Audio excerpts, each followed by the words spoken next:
Al-Fatihah.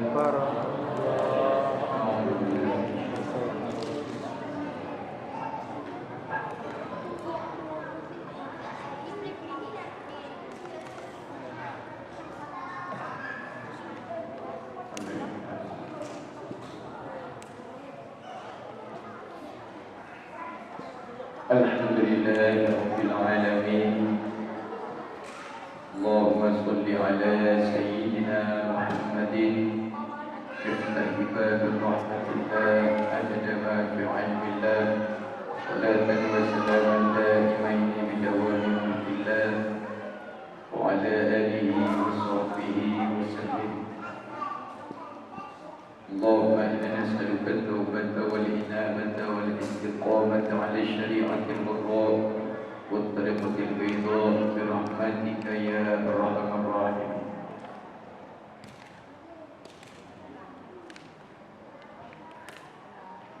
Yang sama kita hormati dan Allah muliakan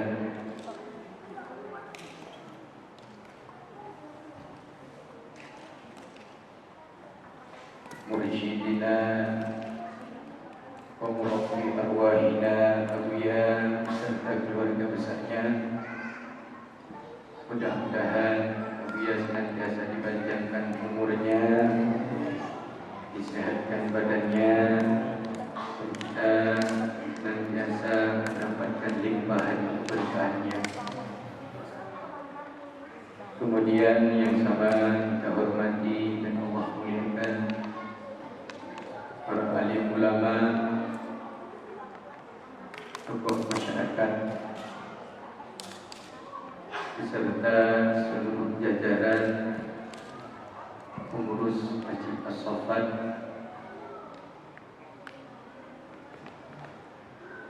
dan juga yang kita hormati Allah muliakan Ketua Umum Majelis Zikir At-Taubah, Ketua Harian Majelis Zikir At-Taubah, Ketua Muslimah At-Taubah Kota Batam, Wali Majelis Zikir At-Taubah beserta para dewan pakar yang hadir pada malam yang berbahagia ini. Kemudian pasukan qadam yang ikut dalam acara Rodania berzikir pada malam hari ini mengikuti pengawalan. Mudah-mudahan Allah berikan keberkahan dalam setiap langkah perjuangan kita. Amin ya rabbal alamin. Kemudian juga pasukan khidmat ya, yang setiap hari memberikan sebahagian waktu, tenaga untuk membantu perjuangan dakwah Majelis Zikir At-Taubah. Mudah-mudahan juga diberikan kesehatan, umur panjang, dan diberikan kemudahan kelancaran rezekinya. Amin ya rabbal alamin. Dan seluruh ketua-ketua posko yang hadir pada malam hari ini, ya, mudah-mudahan juga mendapatkan keberkahan daripada hadirnya kita dalam majelis yang mulia dan dimuliakan Allah. Bapak Ibu yang dirahmati Allah,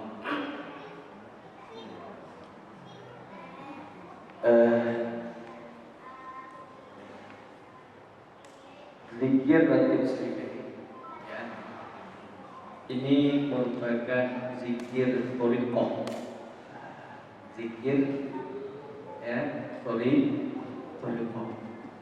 Nah, zikir thariqah tentunya ya diawali dengan adanya talqin atau bai'at. Ya. Setiap thariqah yang mu'tabarah tentu diawali dengan adanya talqin atau bai'at. Jadi di saat kita mulai masuk menyelam ke dalam dunia thariqah ya, maka kita dikatakan sebagai murid ya, man lahu iradah, orang yang dalam hatinya sudah ada hasrat, keinginan ya untuk mendekati Allah, kemudian mencari seorang syekh, seorang guru yang mursyid ya, kemudian ditalkinkan. Nah, adapun talqin atau baiat yang dilakukan oleh seorang syekh dan mursyid tentunya berbagai macam bentuknya. Jadi antara satu thariqah dengan thariqah yang lain bentuknya itu tidak sama. Akan tetapi semua thariqah itu adalah ittisal sambung kepada baginda Nabi Muhammad sallallahu alaihi wasallam. Nah, sering kita mendengar, Pak, untuk apa sih ditalqin? Ya, untuk apa sih dibaiat? Tanpa harus ditalqin, tanpa dibaiat kan kita bisa zikir, Pak. Ya. Tanpa harus dibaiat oleh seorang syekh, tanpa harus ditalqin oleh seorang syekh, kita kan bisa zikir. Nah, perumpamaannya ubi, ya, yang hanya sekedar diletakkan di atas tanah dia akan tumbuh.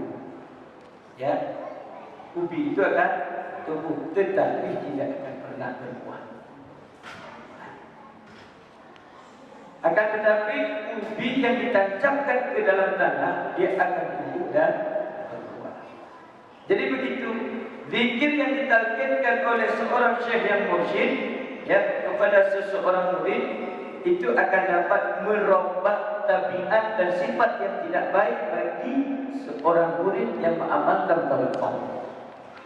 Sehingga banyak kita memperhatikan thariqah yang mu'tabarah, dulunya dia ahli maksiat, setelah ikut di dalam majelis zikir, setelah ikut di dalam majelis thariqah, terjadi perubahan yang luar biasa. Ya. Kenapa?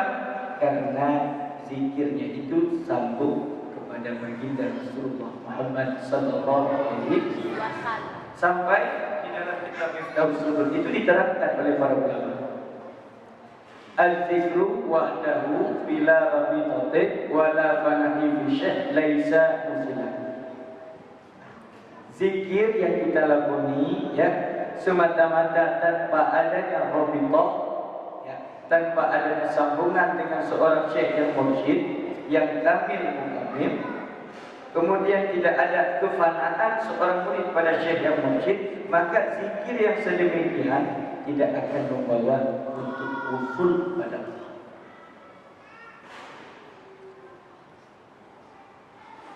Seribu kali tidak, 10.000, sejuta ribu kali kita zikir kepada Allah tidak akan membawa kita usul kepada Allah.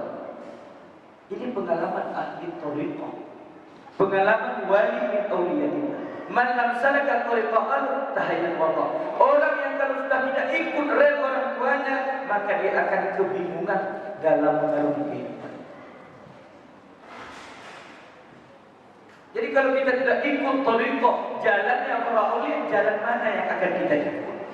Karena para aulia merupakan orang-orang yang mewarisi risalahnya baginda Nabi Muhammad sallallahu alaihi wasallam. Maka mereka mendapatkan kedudukan dan keistimewaan di sisi Allah. Para salafus saleh, ya, para mereka orang-orang dahulu sebelum kita mendapatkan kedudukan dan keistimewaan di sisi Allah, bukan karena sholat di malam harinya, bukan hanya karena puasa di siang harinya, akan tetapi mereka mendapatkan kedudukan dan keistimewaan di sisi Allah karena mereka buat sambungan dengan mereka para aulia. Hari ini perhatikan, kita cuek, kita tidak mau suhbah dengan para aulia. Kita merasa cukup dengan amal ibadah kita. Kemudian disebutkan warabitatu wahdaha ma'ali ayatnya ada di suhbah fakafiyatu fitisodi. Sedangkan rabitah semata-mata yang kita lakukan, ya, serta kita menjaga adab-adab suhbah, ya, di saat kita hadir di majelis guru, ya, di saat kita mujalasah dengan guru, kita tidak menoleh ke kanan dan ke kiri. Apabila guru itu hadir dalam majelis, sedangkan kita sudah dahulu hadir dalam majelis, kita bangun untuk takdim kita kepada guru. Apabila kita sudah berpisah daripada majelis dengan seorang syekh yang mursyid, maka kita mohon izin, mohon pamit kepada guru, mohon agar kita mendapatkan doa, didoakan oleh guru. ya mu'taqidan annahu la yahsulu maqsuduhu illa bi tasarrufati syai'. Ya, di dalam thariqah itu seseorang murid ya harus meyakini di dalam batinnya bahwa tidak akan tercapai maksud hajat dunia dan akhirat melainkan dengan perantaraan keberkahan dunia. Bahkan di dalam thariqah diajarkan kedudukan seorang murid di hadapan seorang syekh sama Pak seperti kedudukan seorang mayat, kedudukan mayat di hadapan orang yang memandikan.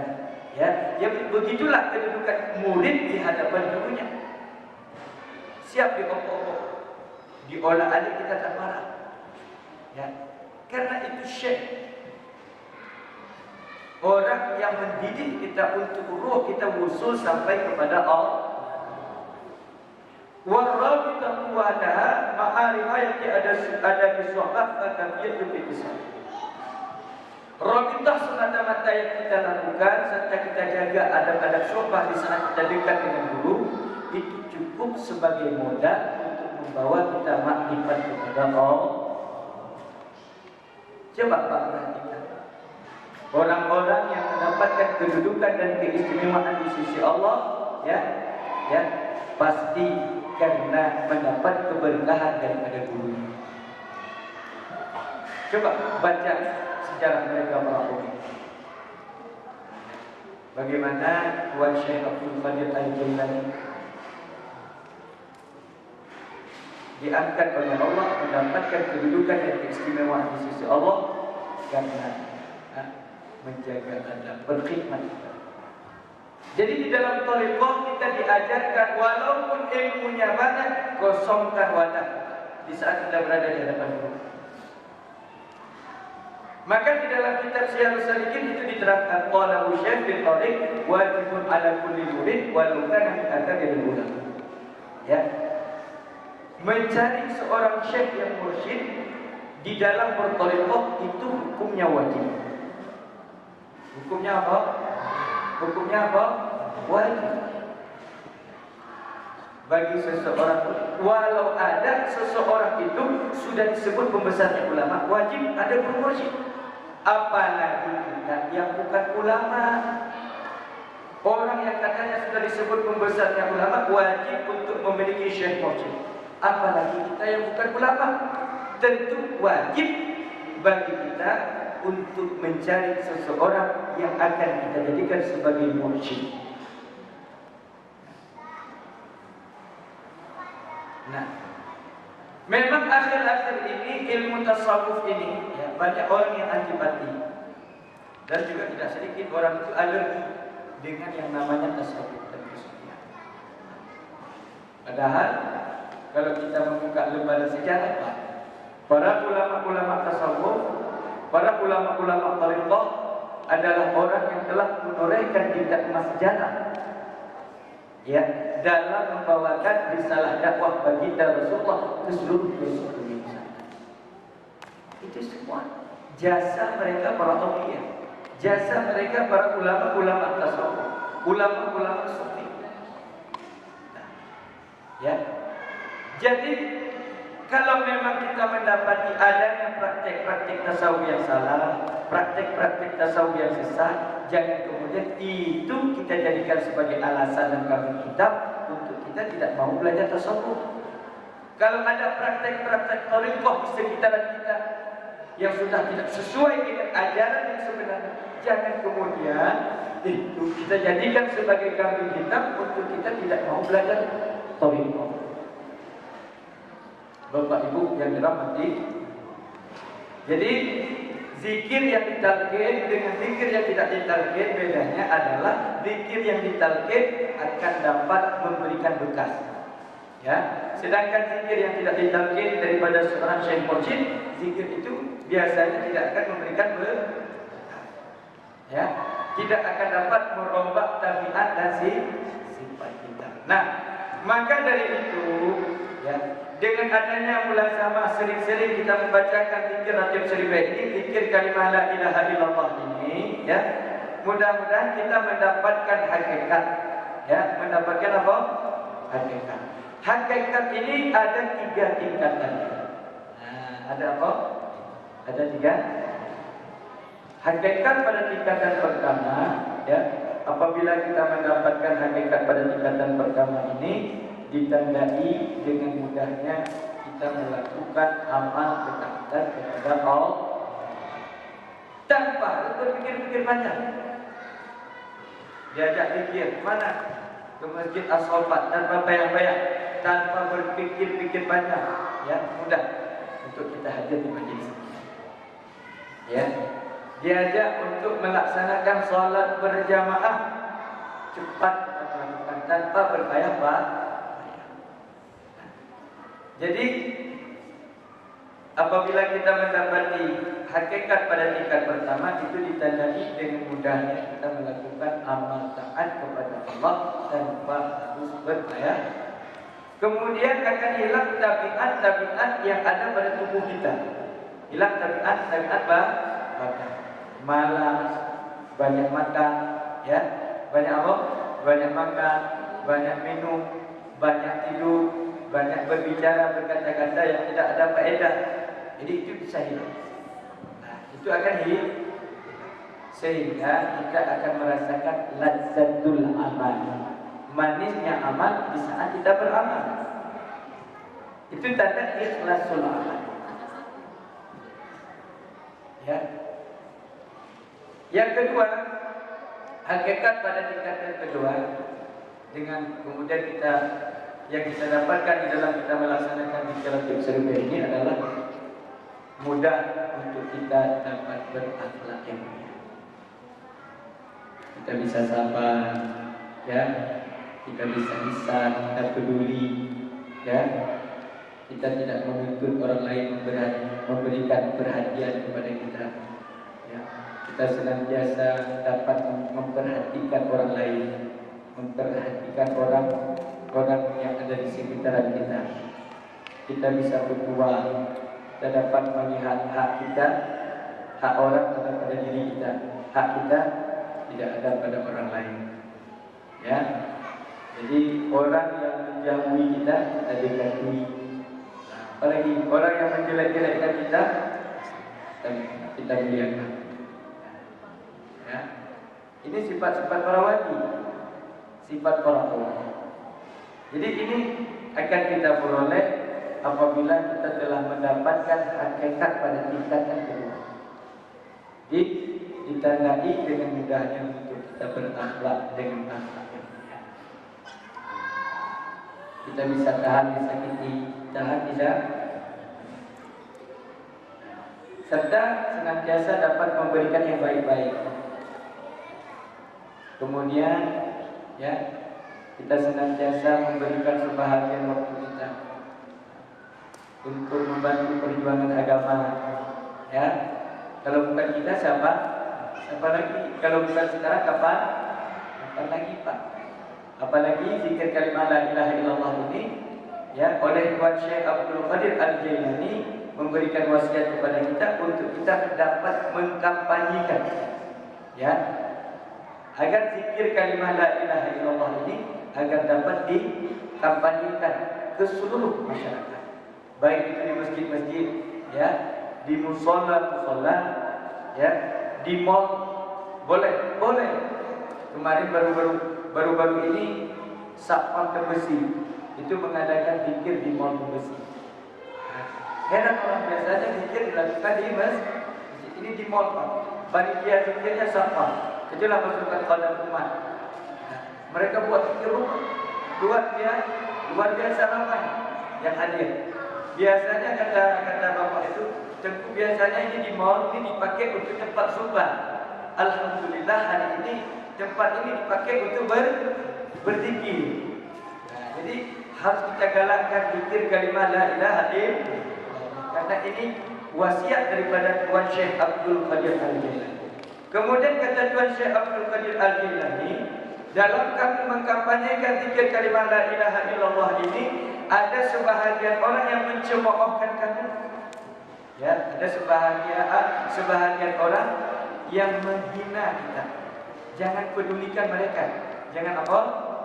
Nah, karena tidak cemoohan mereka itu tidak akan mengurangi ya, apa namanya, martabat kita di sisi Allah. Karena yang kita lakukan bukan untuk ma'ruf dalam pandangan manusia.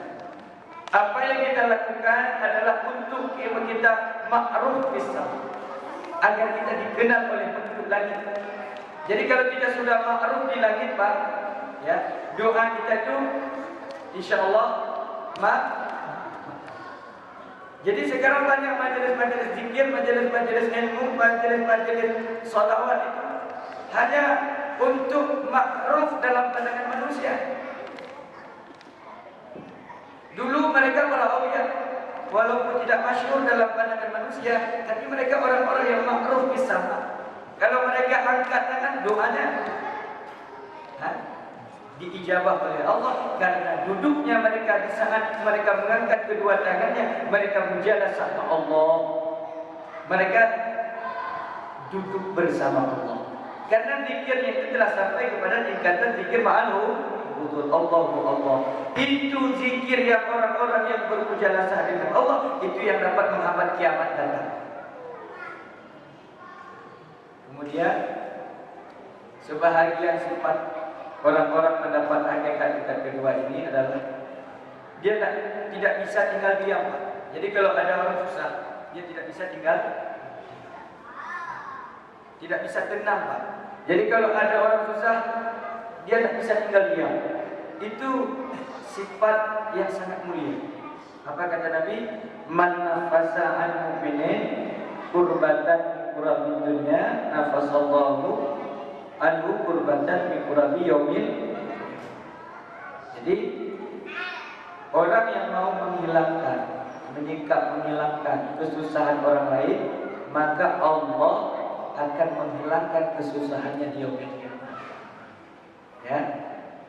Ya, kalau kita mau menghilangkan kesusahan orang lain, berarti Allah akan menghilangkan kesusahan kita di yaumil. Al-zulmu zulumatul yaumal qiyamah. Al-zulmu zulumatul yaumal qiyamah. Orang yang berbuat zalim di dunia, maka kezaliman itu akan menjadi kegelapan-kegelapan di hari kiamat bagi pelaku. Nah, jadi dapat kita menyingkap, menghilangkan kegelapan-kegelapan di hari kiamat itu, yaitu dengan jalan ya kita menghilangkan kesusahan saudara-saudara kita di dunia. Jadi dengan apa kita bantu ya untuk menghilangkan kesusahan orang lain? Bima tayasa. Dengan apa yang kita bisa, Pak? Ya, min ilmin aw malin. Ada ilmu dengan ilmunya, kasih ilmu. Yang tak ada ilmu dia punya harta dengan harta. Yang tak ada harta dengan senyuman. Senyum kita. Senyuman tak ada, uang tak ada, harta tak ada. Dengan apa? Dengan tenaga. Dengan apa yang kita bisa untuk dapat menghilangkan kesusahan orang. Ini sifat para wali. Kemudian hakikat tingkat ketiga, ya, apabila kita rajin-rajin zikir ini